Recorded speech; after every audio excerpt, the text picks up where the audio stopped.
Hi! Hello అండి. Welcome to Bharat special. నేను మీ భారతి. ఎలా ఉన్నారండి అందరూ? నేనైతే చాలా బాగున్నాను.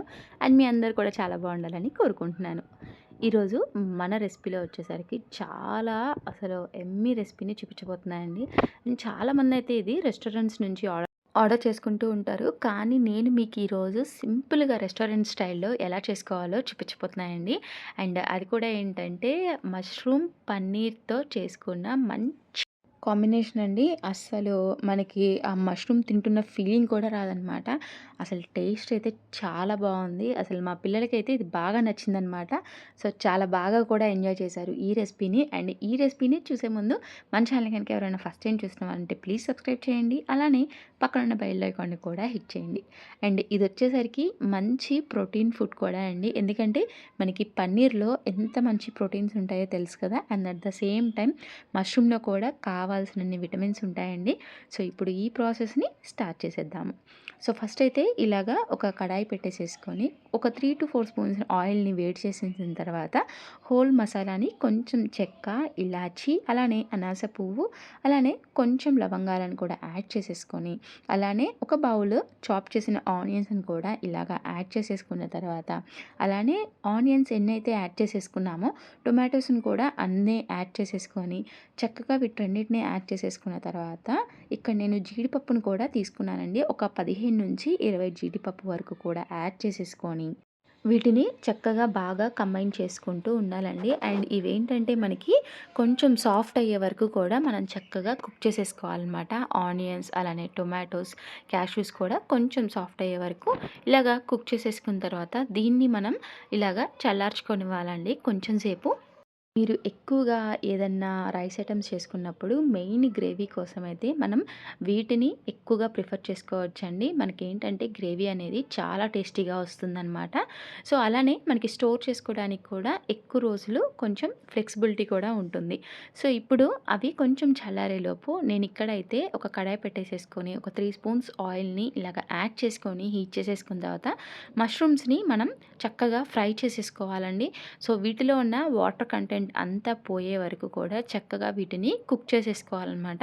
సో, వీటిని కుక్ చేసుకోవడానికైతే మనకి కొంచెం ఒక 5-10 మినిట్స్ అయితే మనకి టైం పడుతుందండి. సో, ఈలోపు ఏంటంటే మనం సైడ్ గ్రేవీకి ప్రిపేర్ చేసేసుకుందాం. సో, ఇది చల్లారిందంతా కూడా ఏంటంటే మనం ఇలాగ బ్లెండర్‌లో యాడ్ చేసేసుకొని చూసారా కొంచెం లైట్‌గా వాటర్ యాడ్ చేసేసి ఇలా స్మూత్ పేస్ట్ లాగా మనం ప్రిపేర్ చేసేసుకుంటే చక్కగా ఆ పేస్ట్‌ని మనం చక్కగా యూజ్ చేసేసుకొని మనకు కావాలంటే తర్వాత యూజ్ చేసుకోవడానికి కూడా మనం స్టోర్ చేసేసుకోవచ్చు. అస్సలు పాడవదనమాట.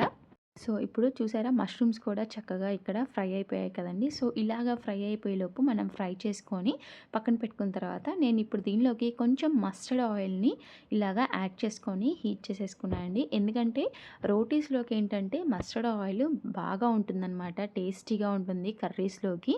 సో, అలానే మస్టర్డ్ ఆయిల్‌ని అలా యాడ్ చేసుకున్న తర్వాత కొంచెం కసూరి మేతిని ఇలాగా దానిలోకి యాడ్ చేసేసుకొని, అలానే జస్ట్ ఒక చిన్న ఆనియన్‌ని ఇలాగ చాప్ చేసుకొని ఇందులోకి యాడ్ చేసేసుకున్న తర్వాత ఇవి పచ్చివాసన పోయే వరకు కొంచెం వేయించుకున్న తర్వాత ఇందులోకి ఒక స్పూన్ అల్లం వెల్లుల్లి పేస్ట్‌ని కూడా యాడ్ చేసేసుకోవాలండి.